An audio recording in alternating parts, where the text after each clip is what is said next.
নমস্কাৰ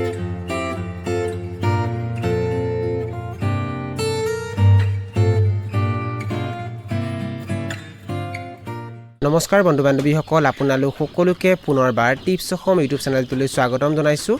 আমাক বহুতে এটা প্ৰশ্ন কৰে যে আমি কুকুৰা পালন আৰম্ভ কৰিম বুলি ভাবিছোঁ, কিন্তু কুকুৰা পালন কেনেকৈ আৰম্ভ কৰিব লাগে সেই বিষয়ে আমি নাজানো। সেই বিষয়ে জনাবচোন। এই ভিডিঅ'টোত আমি আপোনালোকক এই বিষয়ে জনাম। ভিডিঅ'টো আপোনালোকে প্ৰথমৰ পৰা শেষলৈ ভালদৰে চাব। বন্ধু বান্ধৱীসকল, ভিডিঅ'টোৰ আৰম্ভণিতে আপোনালোকৰ পৰা এটা কথা জানিব বিচাৰিছোঁ যে আপোনালোকে এই ভিডিঅ'সমূহ ক'ৰ পৰা চাই আছে আৰু আপোনালোকৰ ফালে কুকুৰাৰ দানাৰ দাম কেনেকুৱা সেই বিষয়ে কমেণ্ট বক্সত কমেণ্ট কৰি জনাবচোন। বন্ধু বান্ধৱীসকল, যদি আপোনালোকে প্ৰথমবাৰ কুকুৰা পালন আৰম্ভ কৰিম বুলি ভাবিছে আৰু যদি আপোনালোকৰ লগত বেছিকৈ টকা পইচা নাথাকে, তেনেহ'লে আপোনালোকে কেতিয়াও লোন লৈ বা ধাৰ ঋণ কৰি পেলাই কুকুৰা পালন নকৰিব, কিয়নো যদি আপোনালোকে এনে কৰে তেনেহ'লে আপোনালোকে লোকচানৰ সন্মুখীন হ'ব পাৰে। চাওক বন্ধু বান্ধৱীসকল, যদি আপোনালোকৰ লগত টকা পইচা বেছিকৈ নাথাকে তথাপিতো আপোনালোকে লোকেল কুকুৰা পালন আৰম্ভ কৰিব পাৰে,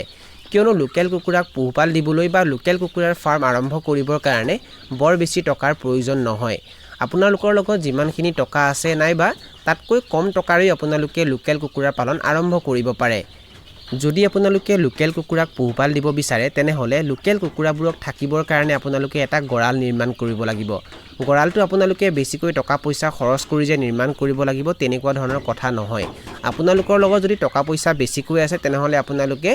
অধিক টকা পইচা খৰচ কৰি লোকেল কুকুৰাৰ গঁৰাল নিৰ্মাণ কৰিব পাৰে। কিন্তু যদি আপোনালোকৰ লগত টকা পইচা বেছিকৈ নাথাকে তেনেহ'লে আমি আপোনালোকক এইটোৱে পৰামৰ্শ দিম, আপোনালোকে একেবাৰে সাধাৰণভাৱে আৰু একেবাৰে কম খৰচত লোকেল কুকুৰাৰ গঁৰাল তৈয়াৰ কৰিব পাৰে। আপোনালোকৰ ঘৰত যিখিনি সামগ্ৰী থাকে যেনে বাঁহ, কাঠ, টিং এইবোৰ সামগ্ৰী ব্যৱহাৰ কৰি আপোনালোকে লোকেল কুকুৰাৰ গঁৰাল একেবাৰে সাধাৰণভাৱে আৰু একেবাৰে কম খৰচত নিৰ্মাণ কৰিব পাৰে। চাওক বন্ধু বান্ধৱীসকল, কুকুৰাৰ গঁৰাল এখন আপোনালোকে একেবাৰে কম খৰচতো নিৰ্মাণ কৰিব পাৰে, কিন্তু কুকুৰাৰ গঁৰাল নিৰ্মাণ কৰোঁতে আপোনালোকে কিছুমান কথা জনাটো অত্যন্ত প্ৰয়োজন। আৰু কুকুৰাৰ গঁৰাল নিৰ্মাণ কৰোঁতে আমি কোনকেইটা কথা জানিব লাগে সেই বিষয়ে যদি আপোনালোকে জানিব বিচাৰিছে তেনেহ'লে সেই বিষয়ে আমি এটা ভিডিঅ' আপলোড কৰি থৈছোঁ আৰু তাৰ লিংক আমি ডেছক্ৰিপশ্যন বক্সত দি থৈছোঁ। এই ভিডিঅ'টো শেষ হোৱাৰ পাছত সেই লিংকটো ক্লিক কৰি আপোনালোকে ভিডিঅ'টো চাব পাৰে। বন্ধু বান্ধৱীসকল, যদি আপোনালোকে প্ৰথমবাৰ কুকুৰা পালন আৰম্ভ কৰিম বুলি ভাবিছে তেনেহ'লে কুকুৰাৰ গঁৰাল এখন নিৰ্মাণ কৰাৰ পূৰ্বে আপোনালোকে এটা কথা জনাটো অত্যন্ত প্ৰয়োজন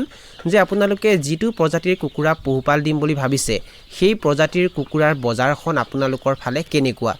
আপোনালোকে পোহপাল দিব বিচৰা কুকুৰাবিধৰ যদি আপোনালোকৰ ফালে বজাৰ বেয়া তেনেহ'লে তেনে পৰিপ্ৰেক্ষিতত যদি আপোনালোকে সেই প্ৰজাতিৰ কুকুৰাক পোহপাল দিয়ে তেতিয়া আপোনালোকে লোকচানৰ সন্মুখীন হ'ব পাৰে। সেইকাৰণে যিকোনো বস্তুৰ ব্যৱসায় আৰম্ভ কৰাৰ পূৰ্বে তাৰ বজাৰখনৰ বিষয়ে জনাটো অত্যন্ত প্ৰয়োজন। যদি আপোনালোকে কুকুৰা পালন কৰিব বিচাৰে তেতিয়া আপোনালোকক কুকুৰাৰ প্ৰয়োজন হ'ব। তাৰ কাৰণে আপোনালোকে ডাঙৰ কুকুৰাও কিনিব পাৰে নাইবা এদিনীয়া সৰু কুকুৰাৰ পোৱালিও কিনিব পাৰে। চাওক বন্ধু বান্ধৱীসকল, যদি আপোনালোকে ডাঙৰ কুকুৰা কিনিবলৈ যায় তেনেহ'লে তাৰ দাম বেছি হয়। এজনী কুকুৰা ক্ৰয় কৰিব যাওঁতে আপোনালোকে 400ৰ পৰা 500 টকাও খৰচ কৰিব লগা হ'ব পাৰে। আৰু যদি আপোনালোকে এদিনীয়া কুকুৰাৰ পোৱালি ক্ৰয় কৰে তেনেহ'লে এদিনীয়া কুকুৰাৰ পোৱালিৰ মূল্য 35ৰ পৰা 45 টকা পৰ্যন্ত হয়। ইয়াত আমি দুয়োটা বিষয়ে কথা পাতিম। যদি আপোনালোকৰ লগত মূলধন কমকৈ থাকে আৰু যদি আপোনালোকে ডাঙৰ কুকুৰাৰে ফাৰ্ম আৰম্ভ কৰিব বিচাৰে তেতিয়া আপোনালোকে এটা কাম কৰিব লাগিব, সেইটো হৈছে আপোনালোকে 5জনী মাইকী কুকুৰা ক্ৰয় কৰিব লাগিব আৰু এটা মতা কুকুৰা ক্ৰয় কৰিব লাগিব। আৰু সিহঁতক থাকিবৰ কাৰণে আপোনালোকে সৰুকৈ একেবাৰে সাধাৰণভাৱে আৰু একেবাৰে কম খৰচত এটা গঁৰাল নিৰ্মাণ কৰিব লাগিব।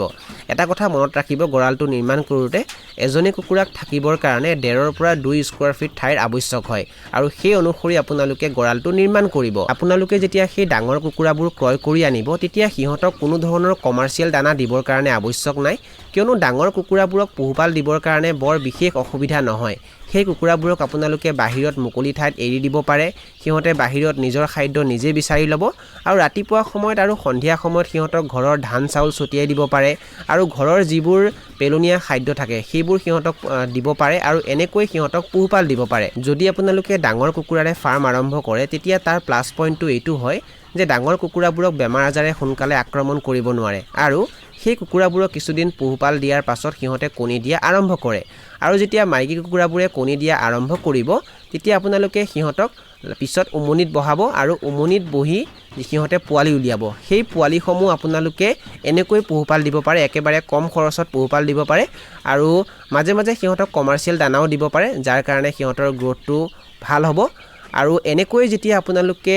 সিহঁতৰ পৰা পোৱালিবোৰ পাব তেতিয়া লাহে লাহে নিজৰ ফাৰ্মখন আপোনালোকে ডাঙৰ কৰিব পাৰে যদি আপোনালোকে ডাঙৰ কুকুৰা ক্ৰয় কৰি ফাৰ্ম আৰম্ভ কৰিব নিবিচাৰে তেতিয়া আপোনালোকে এদিনীয়া কুকুৰাৰ পোৱালি ক্ৰয় কৰি ফাৰ্ম আৰম্ভ কৰিব পাৰে কিন্তু এদিনীয়া কুকুৰাৰ পোৱালি ক্ৰয় কৰাৰ আগতে কিছুমান কথা আপোনালোকে জনাটো অত্যন্ত প্ৰয়োজন যেনে আপোনালোকে যিটো প্ৰজাতিৰ কুকুৰাৰ পোৱালি ক্ৰয় কৰিব সেই প্ৰজাতিৰ কুকুৰাৰ পোৱালি আপোনালোকৰ ওচৰত পোৱা যায় নে নাযায় নাইবা এটা ভাল বিশ্বাসী হেচাৰী আপোনালোকৰ ওচৰত আছে নে নাই আমাক বহুতে এটা প্ৰশ্ন কৰে যে আমি কুকুৰাৰ পোৱালি ক'ৰ পৰা ক্ৰয় কৰিম চাওক বন্ধু বান্ধৱীসকল কুকুৰাৰ পোৱালি আপোনালোকে এটা ভাল বিশ্বাসী হেচাৰীৰ পৰা ক্ৰয় কৰিব পাৰে নাইবা আমিও কুকুৰাৰ পোৱালি আপোনালোকক দিব পাৰোঁ কিন্তু কথাটো হ'ল আমি এতিয়া গোটেই অসমৰ কুকুৰাৰ পোৱালি বিক্ৰী কৰা নাই আমি কেৱল নগাঁও জিলা আৰু নগাঁও জিলাৰ ওচৰে পাজৰে থকা ঠাইখিনিতহে কুকুৰাৰ পোৱালি বিক্ৰী কৰি আছোঁ আৰু যদি আপোনালোকো নগাঁও জিলাৰ হয় নাইবা নগাঁও জিলাৰ ওচৰে পাছৰে আপোনালোকে থাকে তেতিয়া আমাৰ লগত যোগাযোগ কৰিব পাৰে আমি আপোনালোকৰ কুকুৰাৰ পোৱালি বিক্ৰী কৰিব পাৰোঁ এতিয়া আহিছোঁ মূল কথালৈ যদি আপোনালোকে 50টা কুকুৰাৰ পোৱালি ক্ৰয় কৰে তেতিয়া সেই পোৱালিবোৰৰ লগতে আপোনালোকে এবস্তা 50 কেজি ওজনৰ প্ৰি ষ্টাৰ্টাৰ নাইবা ষ্টাৰ্টাৰ দানা ক্ৰয় কৰিব আৰু সেই দানাখিনি সিহঁতক সম্পূৰ্ণৰূপে খুৱাব আৰু যেতিয়া সেই পোৱালিবোৰৰ ওজন আধা কেজি হ'ব তেতিয়া আপোনালোকে সিহঁতক বাহিৰত মুকলি ঠাইত এৰি দিব পাৰে আৰু সিহঁতক ঘৰুৱা খাদ্যও খাবলৈ দিব পাৰে আৰু লগতে